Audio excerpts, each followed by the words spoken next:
जय हिंद। चलिए इस वीडियो में हम समझते हैं कि जीडीपी क्या होता है और जीडीपी को कैसे निकाला जाता है और कैसे पता चलता है कि किसकी जीडीपी कितनी % बढ़ रही है और इंडिया जीडीपी के मामले में कहां पर खड़ा है। और जीडीपी के बाद आता है एनडीपी भी आती है, जीएनपी आता है, एनएनपी आता है। ये सब चीज़ें क्या होती हैं और इकोनॉमिक्स पर इसका क्या प्रभाव पड़ता है।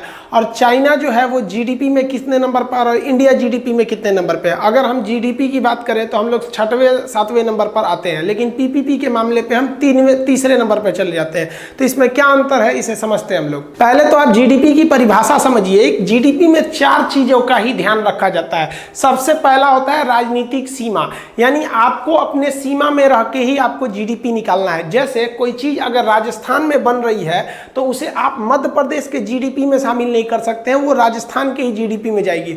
वैसे ही अगर कोई चीज इंडिया में बन रही है तो उसे आप चाइना की जीडीपी में नहीं शामिल कर सकते हैं। जैसे चाइना की कोई कंपनी, मान लीजिए क्यूकी नाम की एक कंपनी है क्यू, तो वो इंडिया में आके घड़ी बना रही है, सपोज कि यहाँ पे, तो वो घड़ी इंडिया में बन रहा है, भले चाइना की कंपनी बना रही है, तो वो इंडिया की जीडीपी में आएगा। तो जो भी जीडीपी होती है वो एक राजनीतिक सीमा के अंडर में ही आती है जीडीपी। और 1 साल के लिए अमूमन जीडीपी को निकाला जाता है। इसमें 2 जगह आदमी फंसता है। वस्तु एवं सेवाओं को शामिल किया जाता है और उनका अंतिम मूल्य शामिल किया जाता है। तो सबसे पहले हम अंतिम मूल्य समझते हैं, किसी चीज के अंतिम मूल्य क्या होता है, फिर वस्तु और सेवा समझेंगे, फिर राजनीतिक सीमा समझेंगे। अंतिम मूल्य उसे कहते हैं, ये लास्ट कॉस्ट जो होता है, लास्ट प्राइस, जो जिसका हम पैसे देते हैं। कोई भी चीज कई कंपोनेंट से मिलकर बनी होती है, जिसे हम पहली, दूसरी या तीसरी चीज कहते हैं, लेकिन लास्ट जिसका हम पेमेंट देते हैं उसे हम अंतिम मूल्य कहते हैं। जैसे आप कोई लैपटॉप खरीदते हैं तो लैपटॉप ऐसे थोड़ी हो जाता है। इस लैपटॉप के अंदर सबसे मेन चीज जो होता है इसका प्रोसेसर होता है, कितना फास्ट काम करेगा। अब ज्यादातर लैपटॉप्स में आपको इंटेल कंपनी का एक प्रोसेसर मिलेगा। तो आप बताइए, क्या आप प्रोसेसर खरीदने जाते हैं? आप तो लैपटॉप या कंप्यूटर खरीदने जाते हैं, लेकिन उसमें प्रोसेसर है, तो ये पहली वस्तु है।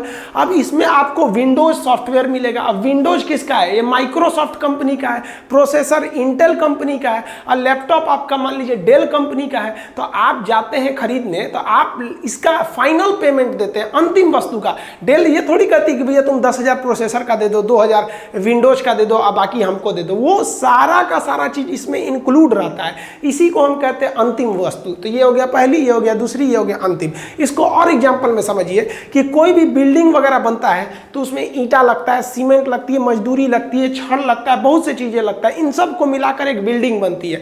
आप कोई बिल्डिंग या फ्लैट खरीदने जाते हैं तो आपसे लास्ट कॉस्ट बताया जाता है, अंतिम मूल्य बोला जाता है कि इतना हमको, मान लीजिए कि 50 लाख का हमको एक घर, ये है इसका रेट। इसमें अलग अलग वस्तु का रेट शामिल नहीं होता। वो थोड़ी कहेगा कि इसमें 2 लाख का ईंटा लगा है, आप कहिएगा भाई साहब थोड़ा 2 लाख कम कर दिए, तो कहेगा ठीक है ईंटा निकाल देते हैं, बाकी बिल्डिंग तुम्हारी हो जाएगी, सीमेंट निकाल देते हैं। ये सब नहीं होता है, उसमें हर एक चीज को इंक्लूड किया जाता है। तो हमेशा जो जीडीपी काउंट किया जाता है वो अंतिम वस्तु पर काउंट किया जाता है। जैसे आप एकदम छोटा एग्जाम्पल समझिए कि समोसा, तो समोसा में ना आपका उसमें आलू का चोखा भरेगा, उसमें कुछ मसाला वगैरह डालेगा, मैदा में उसको लपेटेगा, फिर तेल में फ्राई करेगा, तब ना समोसा होगा। समोसा जाते हैं खरीदने तो क्या कहता है कि 1 रुपया मैदा का, 2 रुपया आलू का, 8 आना तेल का, उसमें जो चटनी दिए उसका, मिर्चा उसका, ये सब अलग अलग काउंट करता है। कभी नहीं करेगा आपसे 7-8 रुपया लेगा, कहेगा कि भैया ये एक समोसा का अंतिम मूल्य है। तो कभी भी हम पेमेंट किसके बदले देते हैं? क्या पहली वस्तु का पेमेंट देते हैं? ना दूसरी वस्तु का देते हैं। हम पेमेंट देते हैं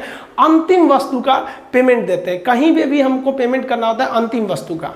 तो जीडीपी का जो अंतिम वस्तु है आप समझ गए। अब समझते हैं वस्तु और सेवा किसे कहा जाता है। देखिए, वस्तु उसे कहते हैं कि जब पैसे के बदले हमें कोई सामान मिलता है जिसे हम छू के देख सकते हैं, उसे वस्तु कहते हैं।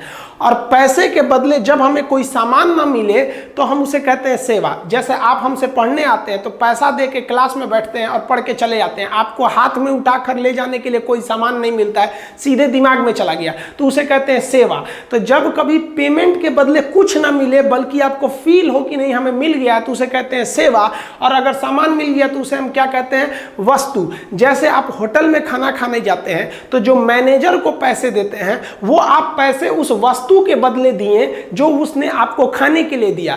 लेकिन जो वेटर को टिप देते हैं 10-20 रुपए, वो क्या है? वो सेवा के बदले दिए कि वेटर आपको ले आके रखा, नहीं तो खुद जाके आपको ले आना पड़ता। तो वो हो गई आपकी सेवा।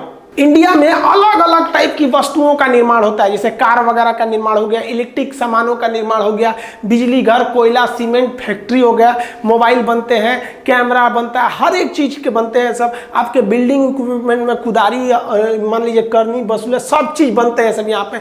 ये जितनी चीज़ें बन रही है, जैसे हॉस्पिटल इक्विपमेंट हो गया, उसका ऑक्सीजन सिलेंडर बनेगा, आपका बेड बनता है, वेंटिलेटर बनता है, लाइट्स बनते हैं, ये आपका जो खेती के इक्विपमेंट होते हैं ये भी कहीं ना कहीं फैक्ट्री में बन रहे होते हैं सब। ये दूध बन रहा होता है, कोल्ड ड्रिंक, पेप्सी, ये सब जितनी चीज़ें हैं ये सब क्या है सब भाई, ये गुड्स है, सब सामान है जिसका उत्पादन इंडिया में हो रहा है।